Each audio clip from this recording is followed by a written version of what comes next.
Om.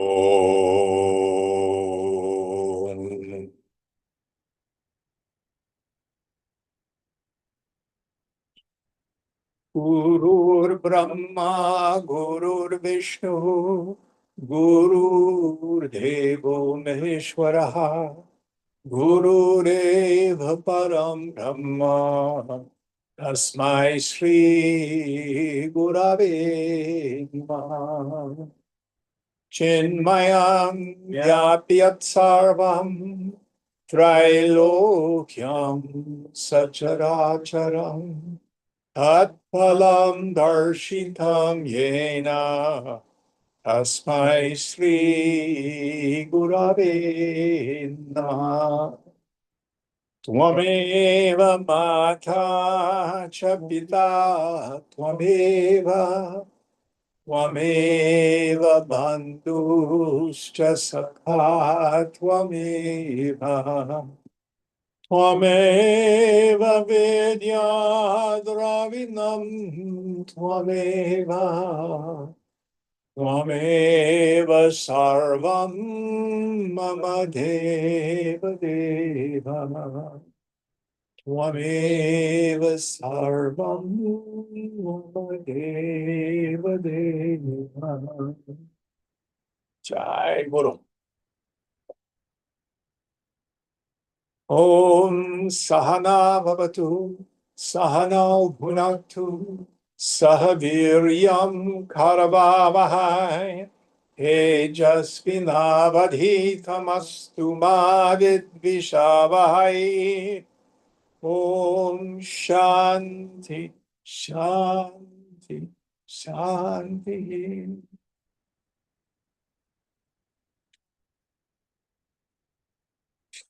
So we are in the 8th chapter. What verse are we on? We're on verse 7. Verse 7 in the 8th chapter.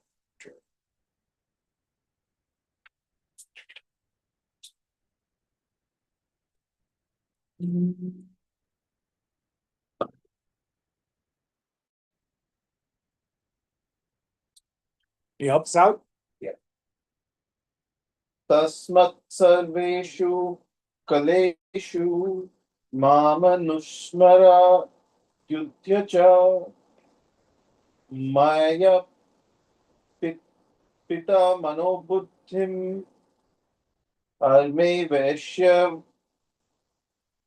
sayasam yasyam. Therefore, at all times, remember me and fight with mind and intellect, fixed or absorbed in me. You shall doubtless come to me alone. So, how can I keep my mind on Krishna, my mind on God, my mind on the self, while I am engaged in the world? It's a very good point. Now, if we're at the level of our sadhana where we are worshiping the deity, the easiest way to do this is with japa. Krishna will call japa the king of yogas. Chanting the name of the Lord, chanting the name of beloved. So you're engaged in an activity, and underneath, going on all the time, is your mantra. Om Namah Shivaya, Shivaya, Shivaya.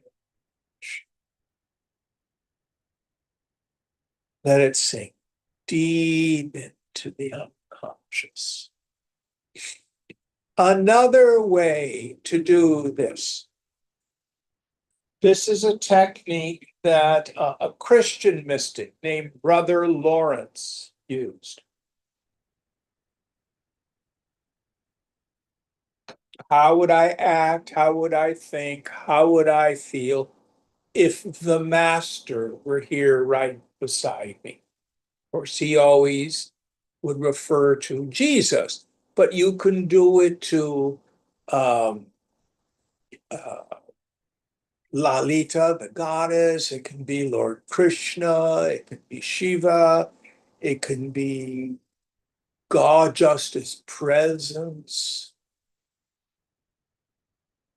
Shankara says, even the worst rascal's behavior is checked in the presence of his mother.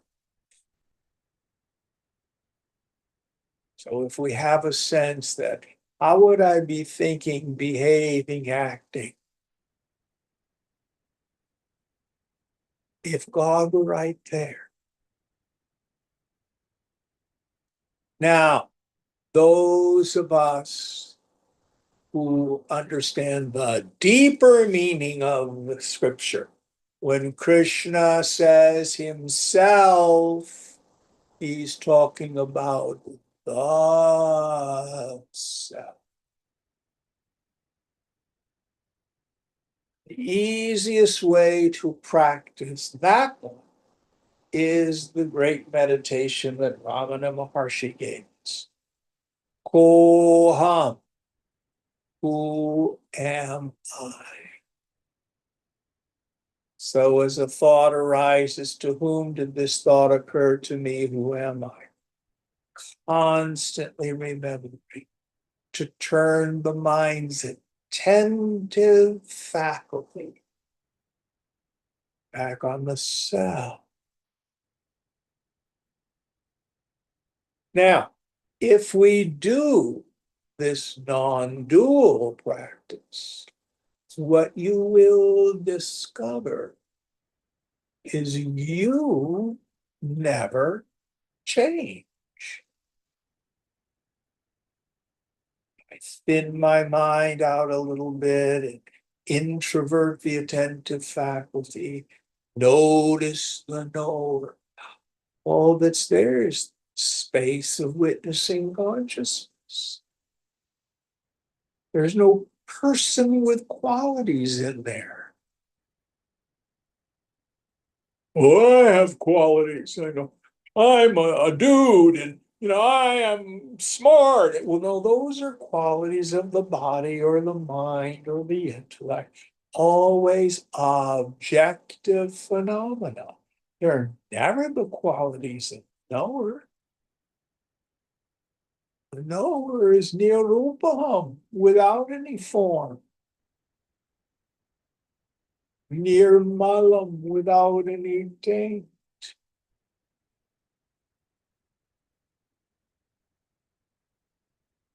Beyond the moon.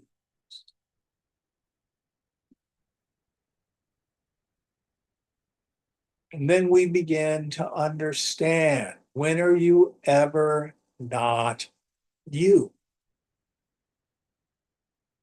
Scriptures say the self is an eternal fact. Well, again, if you think, i.e., Jim, I'm going to someday realize the self out there, that will do nothing to free us. When the scriptures say self, it's far more literal. And we think, who sees the water glass? I do. That's yourself. Little old me? Well, inquire into that. Investigate that self. You don't get another self. You discover, you realize what you've always been.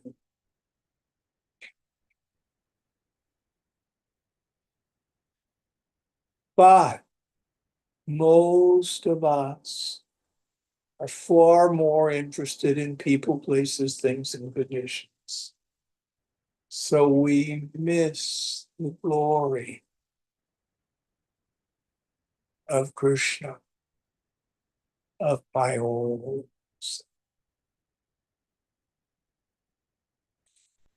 Now, what about mystical experiences? What if I have a visitation from Lord Shiva or Krishna or Jesus? Very blessed and lucky are you. But did it have a beginning and an end? Did it occur in time? Was it confined to the waking dream or deep sleep state?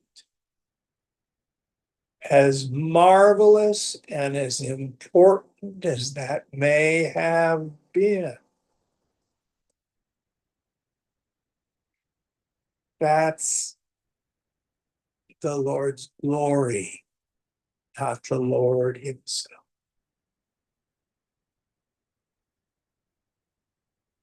Always we go back to the four Mahavakyas that we get from the Upanishads. Number one, Prajnanam Brahman. Brahman, ultimate reality, is consciousness. Krishna is consciousness, awareness. Where is it? I am Atma, Brahma. This self is Brahman. Well, Guruji, you're the self I'm aware of. No. Tatvam asi. You are that. Well, I don't feel it. That's right. Because your mind is covered by ignorance. Now, do tapas, do yoga, do practices. All of them have only one goal: Chitta Shuddhi, purity of mind. So I can clearly see as direct experience. Well, there's nobody there. There's no person.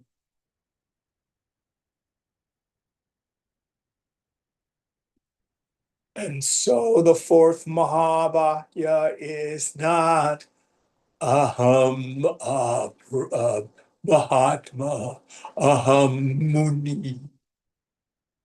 I'm a great soul. I'm a realized person. Aham Sthita Prajna. I'm a person of steady wisdom. No. What's the fourth Mahavakya? Aham Brahmasmi. I am heartless.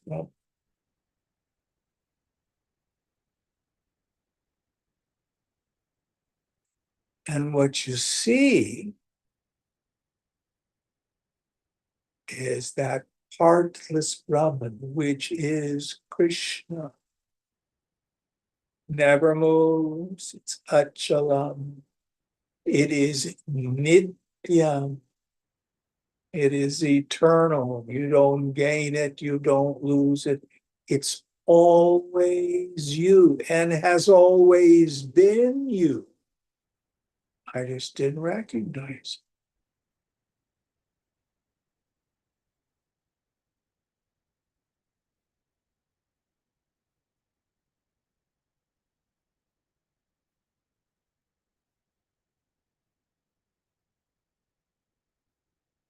So, two slogans to keep in mind.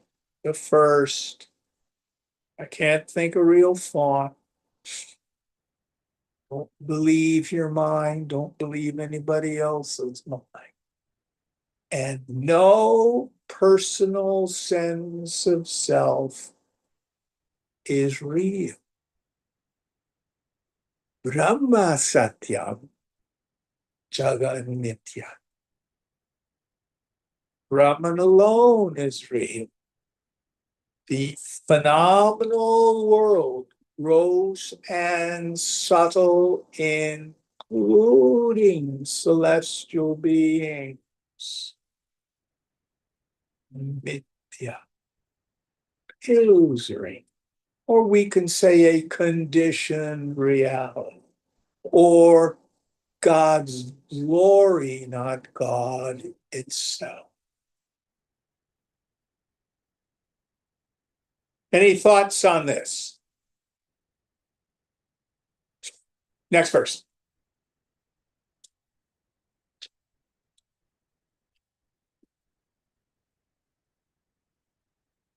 अभ्यास योगयुक्तेन चेतसा नान्यगामिना परमः पुरुषः दिव्यः याति पार्थ अनुचित अनुचिंत्यन.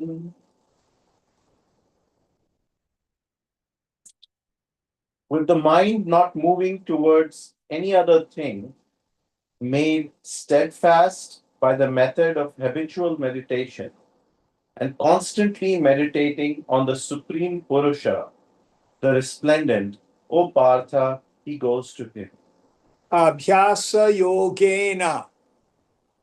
That ending, ena, is the instrumental case. It means by means of or with. Abhyasa means practice.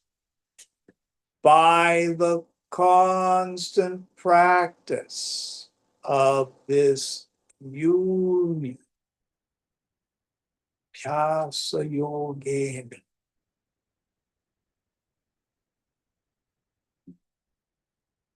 So we can take two understandings of it. First, in my meditation, stand back. You may start with an object of meditation. It can be the breath.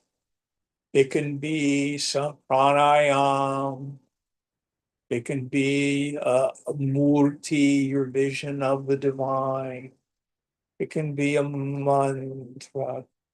But in time, as the mind becomes more subtle, we let go of the form. Listen carefully.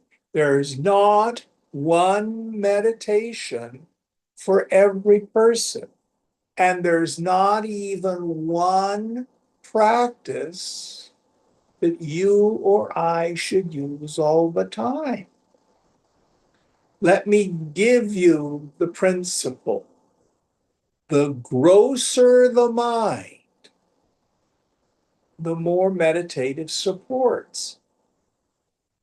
The subtler the mind, drops the supports away. I remember I was talking with a particular yogi on the phone, and a guru had said that he had to chant this particular mantra 1,008 times every day. And he'd been doing it for decades. He says, nothing's happening, Jim. And I said, well, maybe you're more subtle than that practice.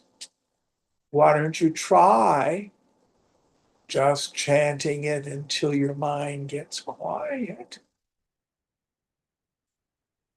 Let there be some silence.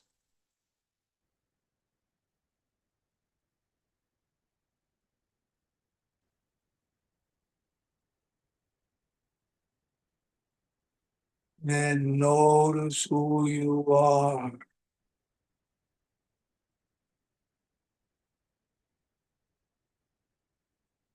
Atma vichara. Usually translated as inquiry into the self. It doesn't mean read a lot of books about the self. It's not that kind of inquiry. It's very simple. The root is vich, which means to winnow, to separate the wheat from the chaff.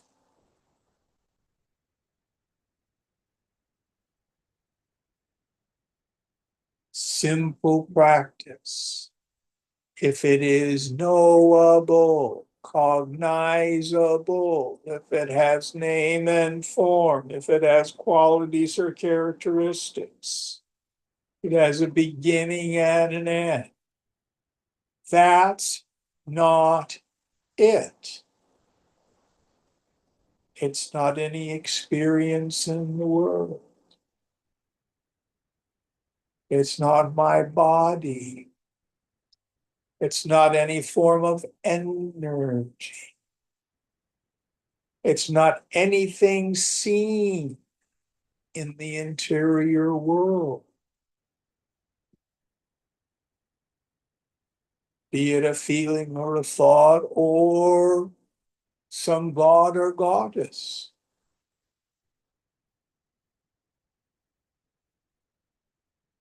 It's a very old Buddhist saying, if you meet the Buddha on the road, kill him. Two meanings of that.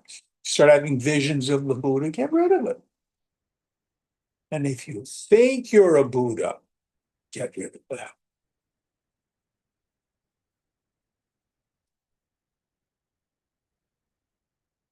When the mind is thin, tanu manasa, scriptures call.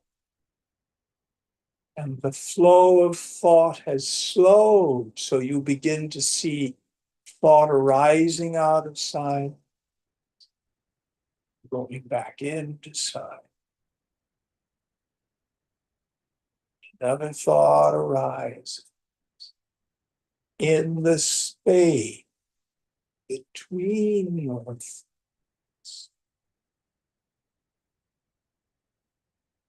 The mind's eye introverted, who sees the thoughts and the space between.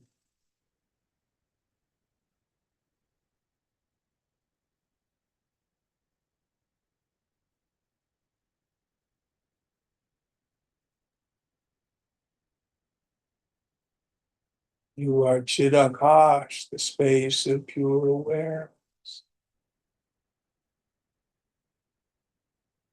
Asangha, completely unattached from everything knowable.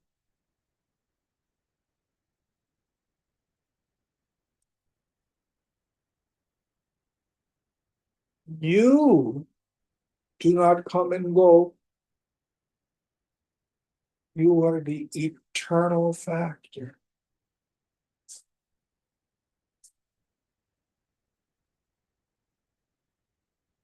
Chidananda, thy nature is bliss, consciousness.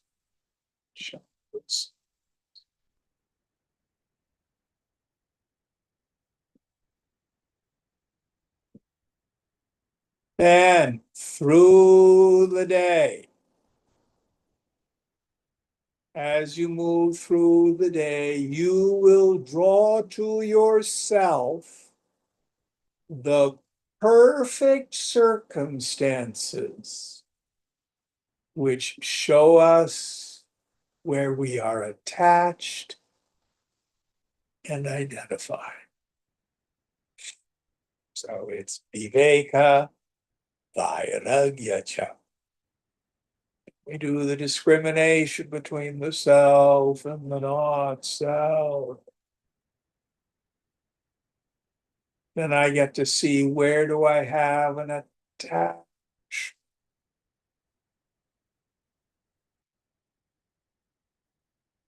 I work and let it go. Oh. Where do I have an identification? Pull, set my ego. Go.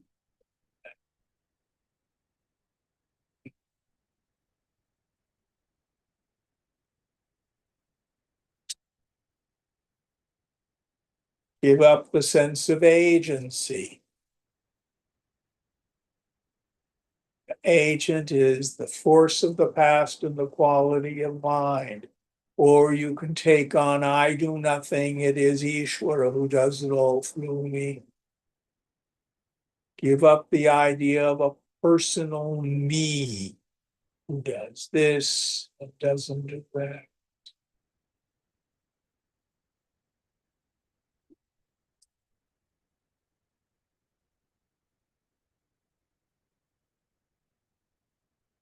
Any thoughts on the practice? Next verse.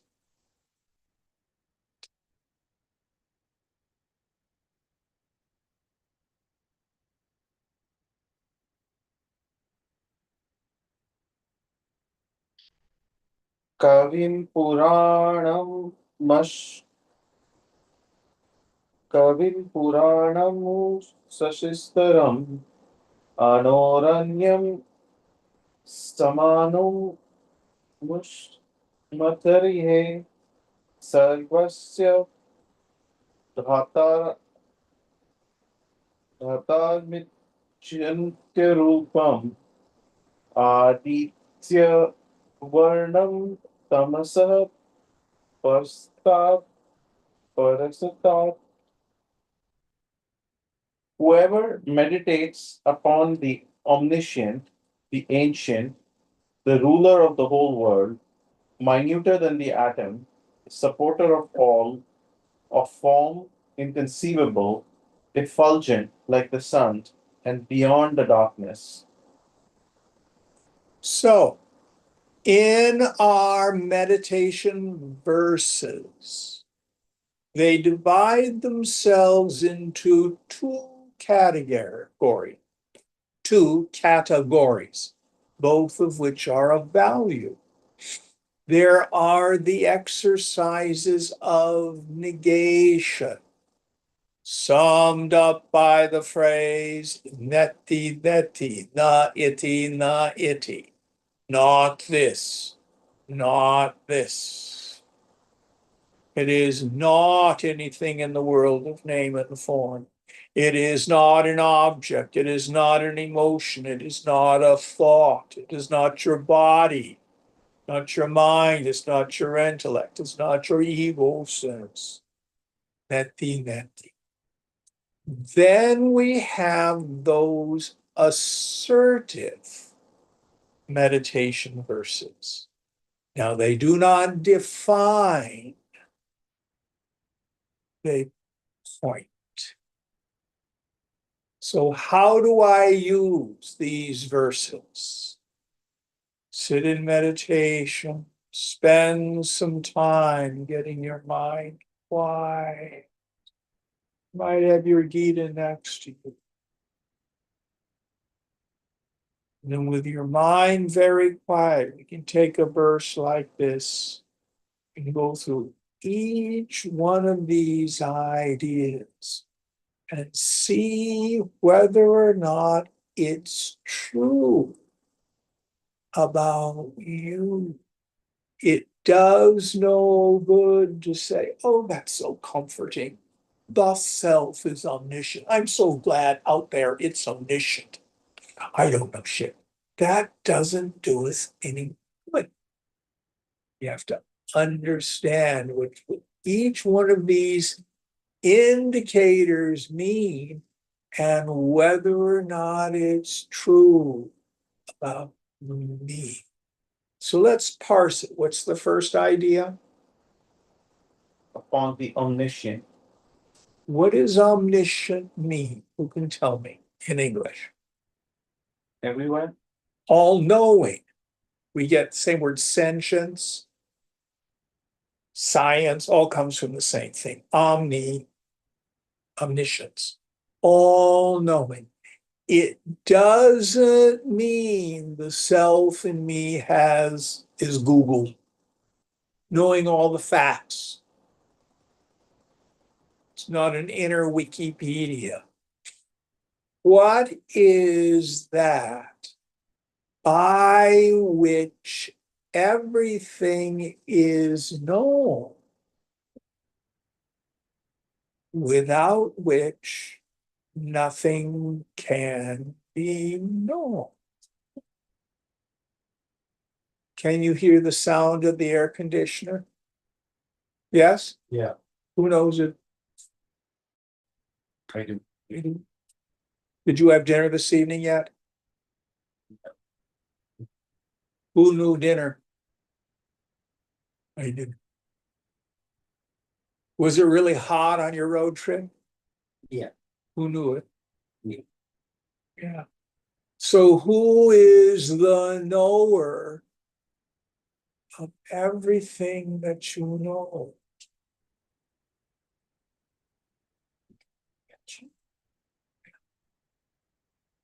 I knew I had some pasta for lunch today, but it was a different person who had toast for breakfast. No.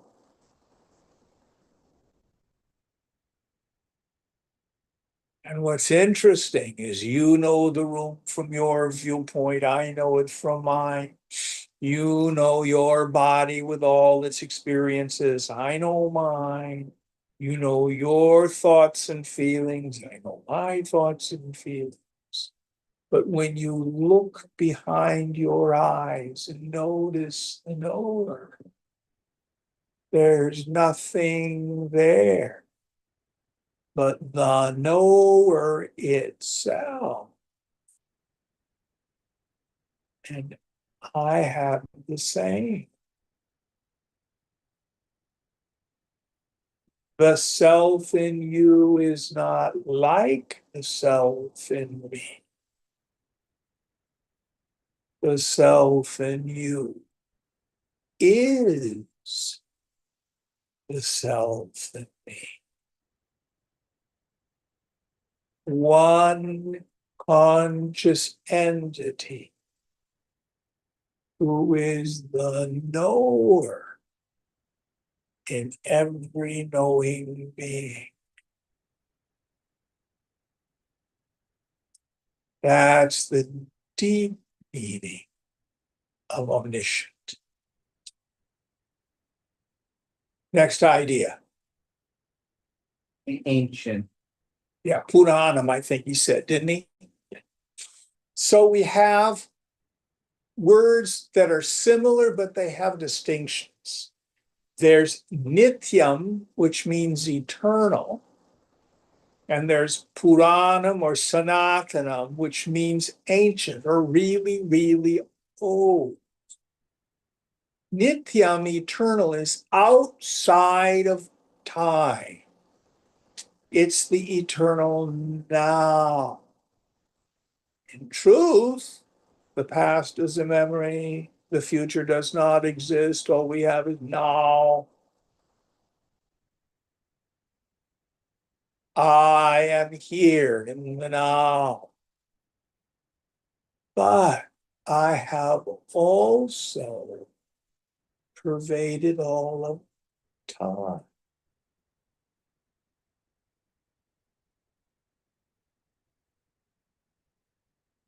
So who here remembers, say, their 10th year as a kid? Yes. Do you? Some of it? Yeah. You would have been what, 5th grade? Fourth or fifth grade. Yeah. Who knew it? Yeah. Who here may have had a memory of a prior incarnation? Who knew it? You did.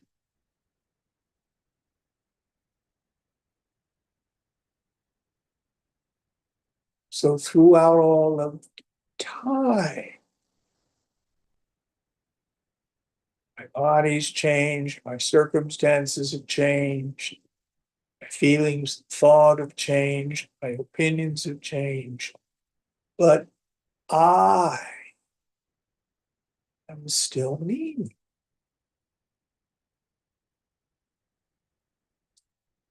Many very old people say, I'm still this young person inside this decrepit body. Actually, go deeper. You're not the young person inside that decrepit. You are the ancient person who's birthless, changeless, and deathless.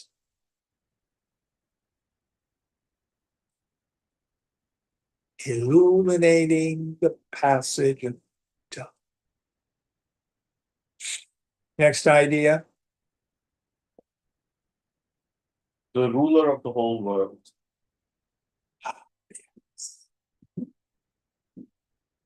This is a really important point. Do we have free will, or is it all predestination?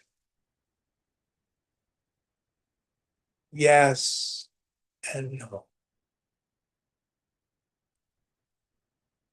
So what the scriptures thunder is that the universe is a cosmos. It's not a chaos, Swamiji used to say. It's intelligent, it's organized, and it unfolds according to cosmic law. And the same intelligence that's making your eyelids blink is moving ships across the ocean, making storms on the East Coast, spinning galaxies.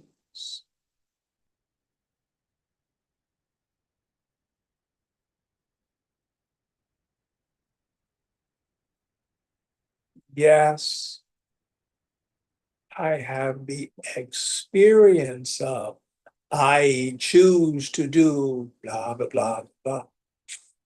But we never bother to think of why did I choose that? Well, because I wanted to. Why did you want it? From where does my desire come from? I used from twice. From where does my desire come?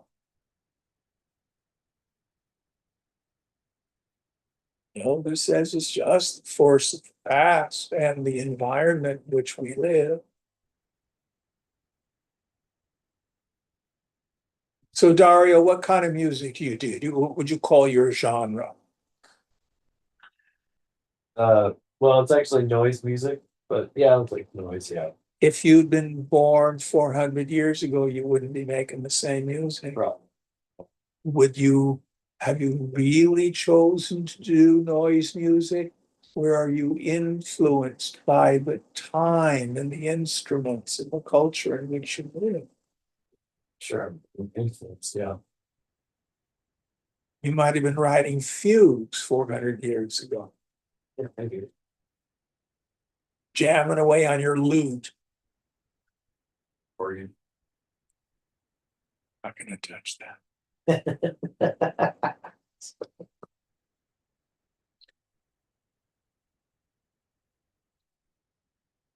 So of course we experience choice. It's not like, okay, God out there, give me a sign. Am I supposed to do this or am I supposed to do that?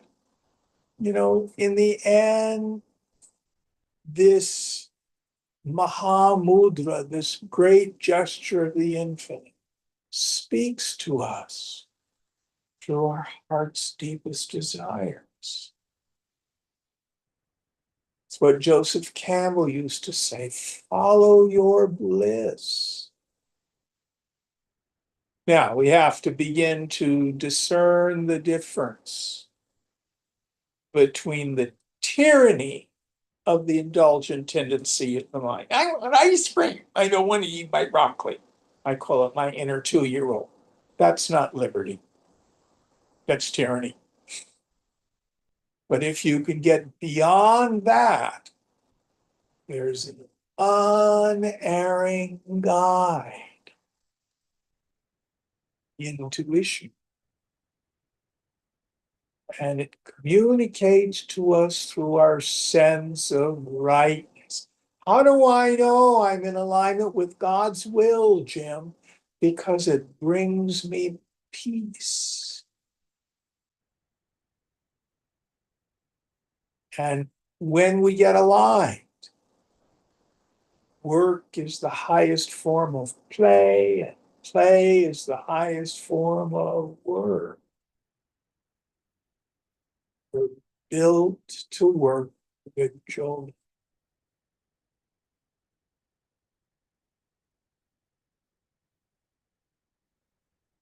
And this inner controller.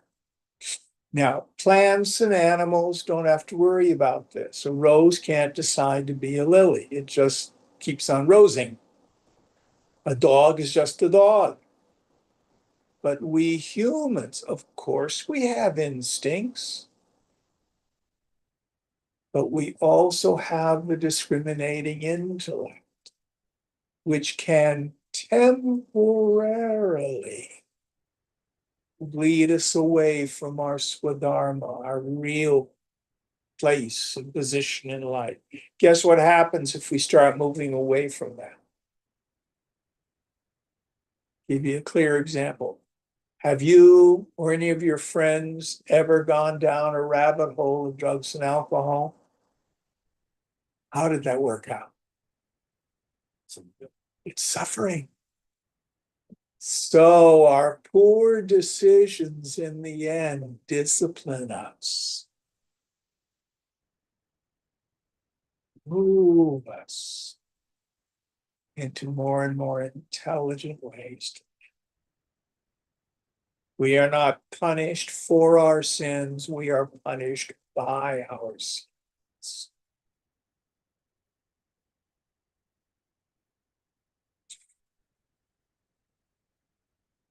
So again, a good way to approach this.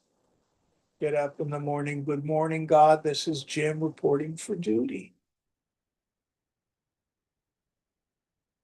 A prayer that I love, it's by a Franciscan priest, Michael Judge, Father Michael Judge. He was the chaplain to the New York City Fire Department. He was the first recorded death of 9/11. And his prayer was, God, take me where you want me to go. Let me meet who you want me to meet. Tell me what you want me to say. And keep me out of your way. So the sense of surrendering our ego allows the human being to become aligned with this controller who's controlling the universe. If we deviate from it, life becomes painful. Next idea. Minuter than the atom. Yes. So, how big are you? Sometimes it feels like I'm just this point from which all perception comes. At other times, it feels like I'm this vast space.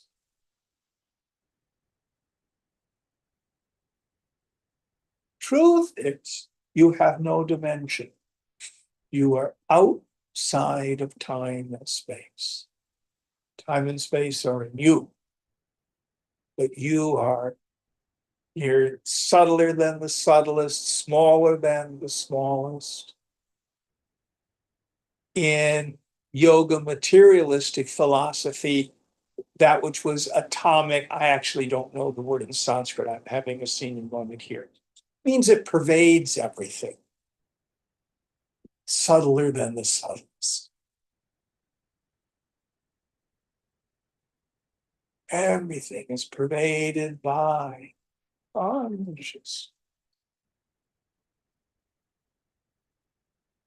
Next one. The supporter of all. So, clay is the support of all pots. Gold is the support of all gold jewelry. What is the material cause, the ground of being, the base, the support of everything? Sarvam kalpitam kalam. Sarvamidam all this. Kalu, verily, is Brahma. It's not God plus a material world. The Hebrew psalmist says, you are the potter and I am the clay. Yoga says, it's all God. Semitic religions are monotheistic. Monotheism is one God. Yoga is monistic. There's only God. Next idea. Of form inconceivable.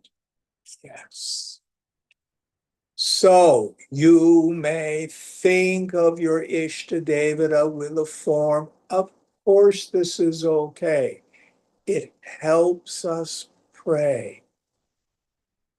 You may worship Lord Krishna. Some people like Balakrishna. They worship Krishna as a baby. You may worship Ganesh with an elephant head. You may worship Durga in her terrible aspect. You may worship Jesus as God. But in truth, these are just God's masks.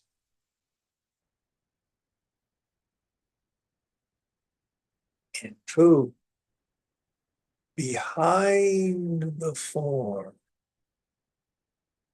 is the ineffable, the indescribable.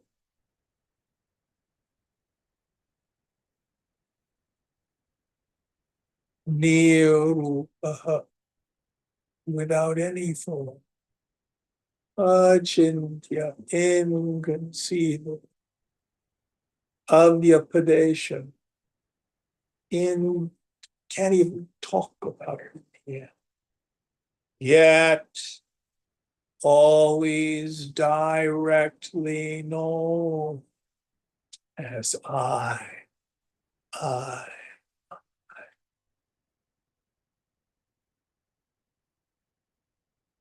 Next idea. Effulgent like the sun and beyond the darkness. Yes. So, one of the earliest names for God in Hinduism is Surya. What's Surya mean? The sun. The sun. Why? Because the sun just is.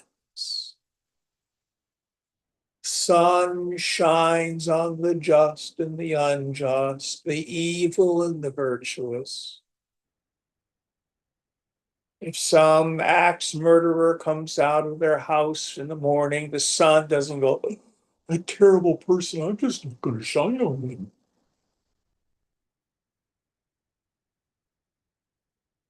So, first of all, those of us practicing a dualistic practice, the love of God is a constant. The mercy of God is a constant. You can't piss God off. God doesn't get disappointed. God doesn't punish us. Love of God, mercy of God, forgiveness of God, grace of God is a constant.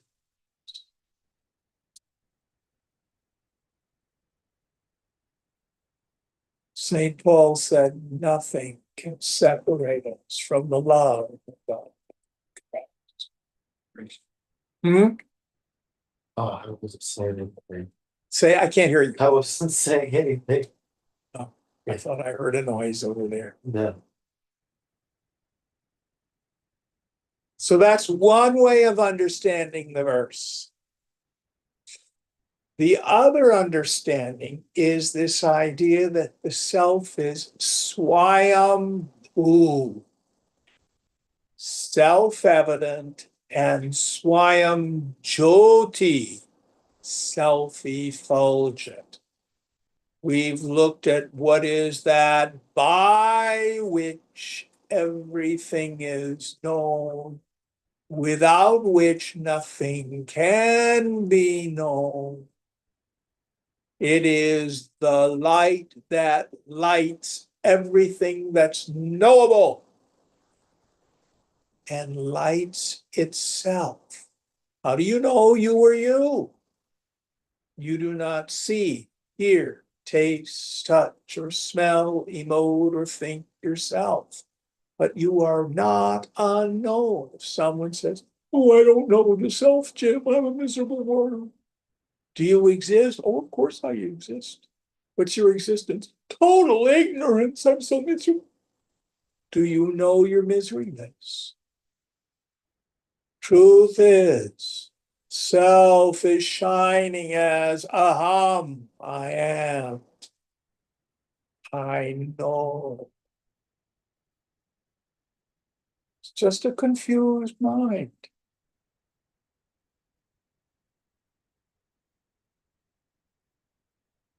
No one lacks the direct experience of the self.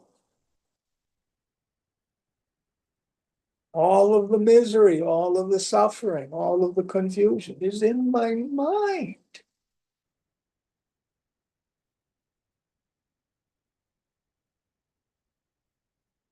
What is my nature? I shine with the light of awareness, like the eternal sun. Next idea. That's it. Okay, very, very rich meditation verse. Any thoughts on how to use these verses? You take one of these ideas in your meditation seat, after you've quietened it down a bit, introvert the attentive faculty and see whether or not it's true about you. All right, going on.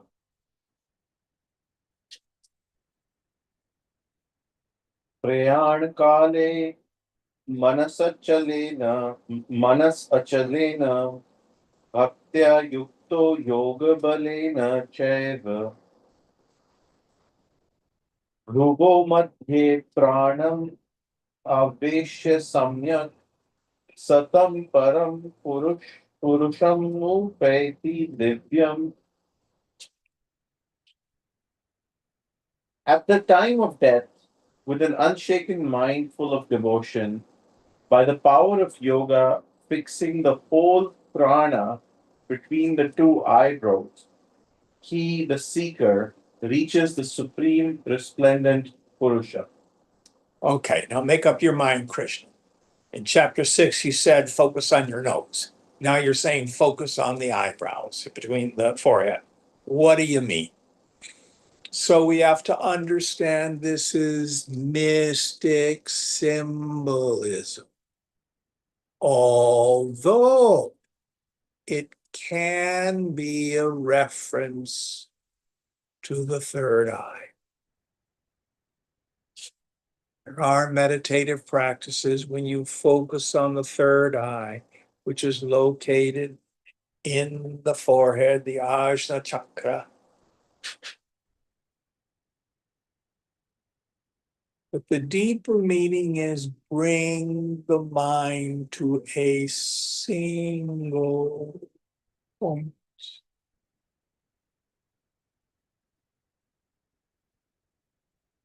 Now, the yogi has the possibility of having a conscious exit from the body at the time of death. Not all do. Swamiji was under general anesthetic. He was having an open heart surgery when he died.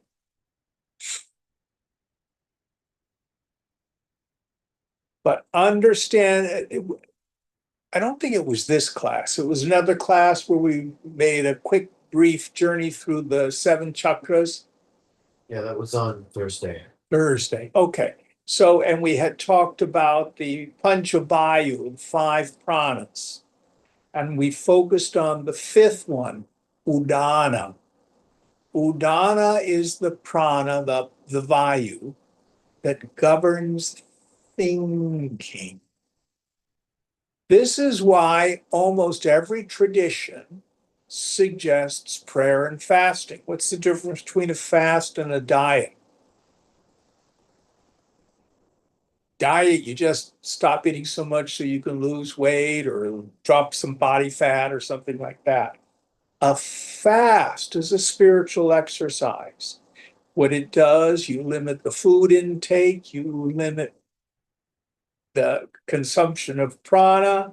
It will slow your mind down. So this udana governs the frequency and the volume of thought. So you could do it by pranayama, you could do it by witnessing, by viveka and vairagya, you can slow the mind down. But the scriptures say the udana is also the ejection button. There's a little red button inside, and out you go when you die. Subtle body leaves the physical body, goes to some loka. Won't go into what happens there. But the other meaning of death is a conscious exit from the body, which is another name for meditation.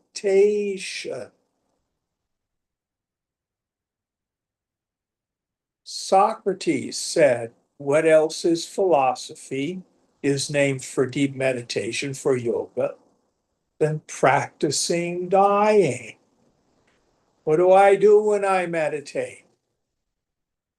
I drop my awareness of the body, of the prana, of the mind, of the thoughts, of the ego sense, even beyond ignorance. Absorb everything into yourself. The deepest samadhi.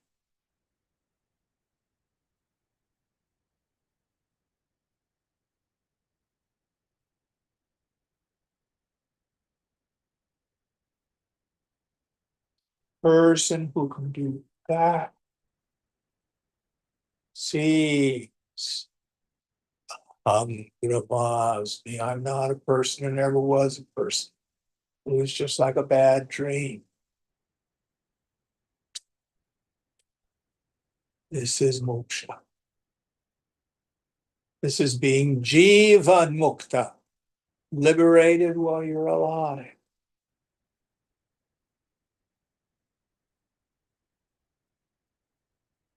The scriptures also say that what your mind is focused on at the time of death, that's where you go. Has anybody seen the movie Gandhi? Yes? Yes. So when he gets shot at the end, Ben Kingsley goes, oh God, that's not actually what happened. Gandhiji's mantra was wrong. So once he was shot, he started to chant Ram, Ram, Ram, so that he would have the name of the Lord in his mind at the moment of death.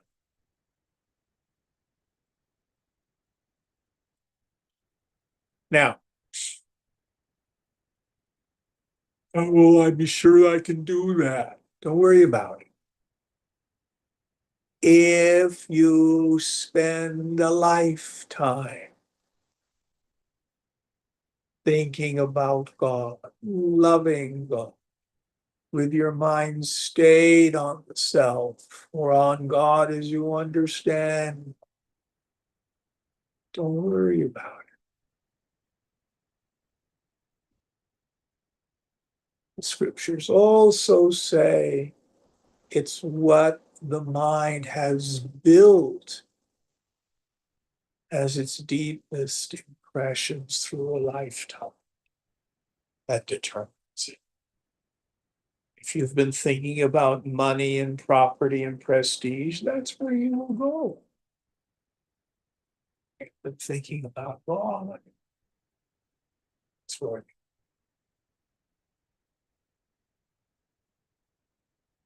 Any thoughts on this? All right, next one.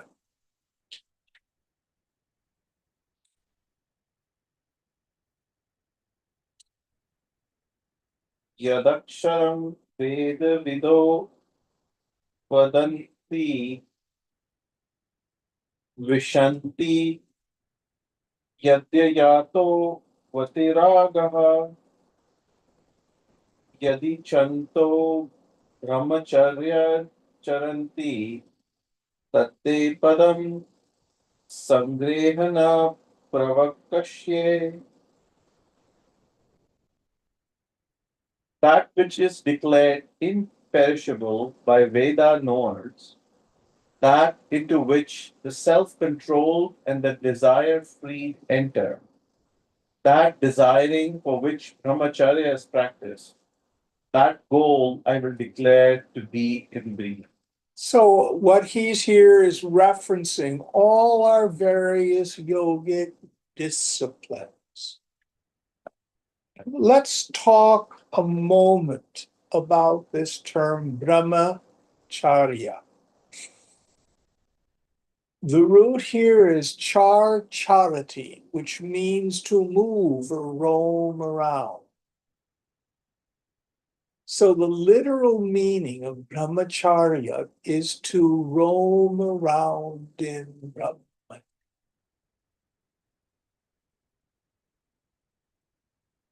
How do we get celibacy out of that? It's more than that.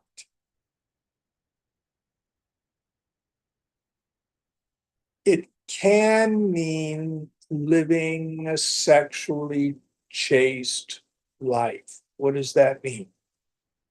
Understanding that your sexual powers are God-given, not to be despised, but not to be used lightly.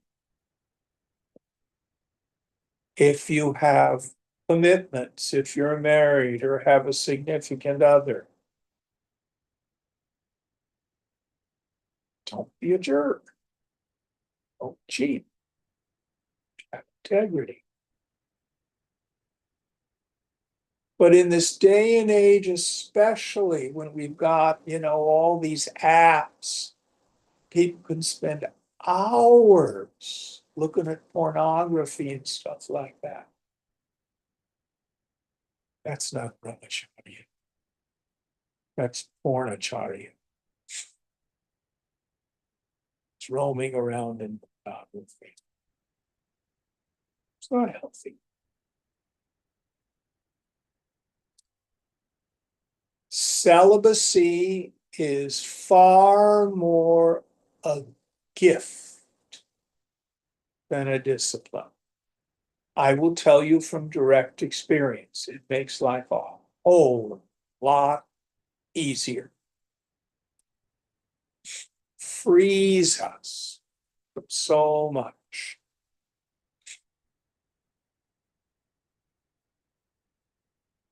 Sexual desire can be tyrannical for some of us, especially young people.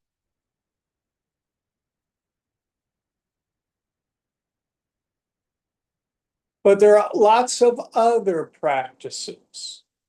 I can remember there was a young man who came to our meditation center in San Francisco. We used to have meditation every night. I think it was at 6 or 6:30, can't even remember. And he had belonged to a group in Florida 20 years prior, where celibacy was required. And we meditated for 40 minutes. And afterward, we had, tea and some discussion. And he said, all I could think about during meditation was the sex I wasn't having 20 years prior. And when he was in that ashram 20 years prior, that's all he thought about was sex because he was supposed to be a celibate.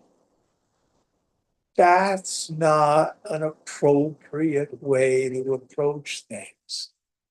We don't achieve freedom through suppression. It doesn't work.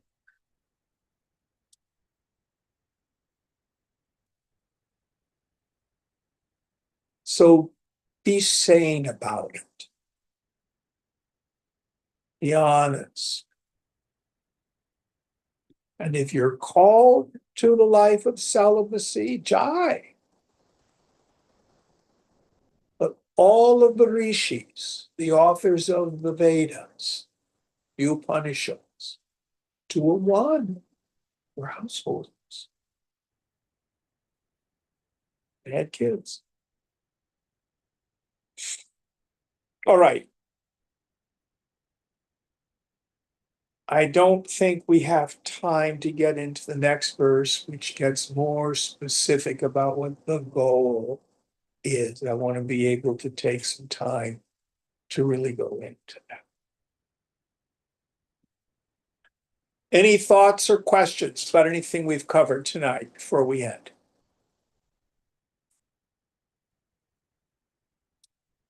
Is Joanna online? Yes, I am.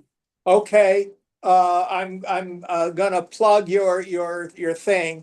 Joanna's doing kirtan at the Integral Yoga Institute on Saturday evening, the 13th of September. Be there, be square. Thank you, Jim. Yeah, it would be really nice to have people from the group.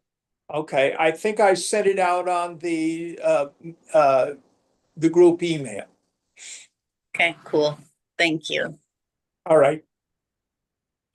Om Purnamada Purnamidam Purnat Purnamudachyate Purnasya Purnamadaya Purnamevavashishyate.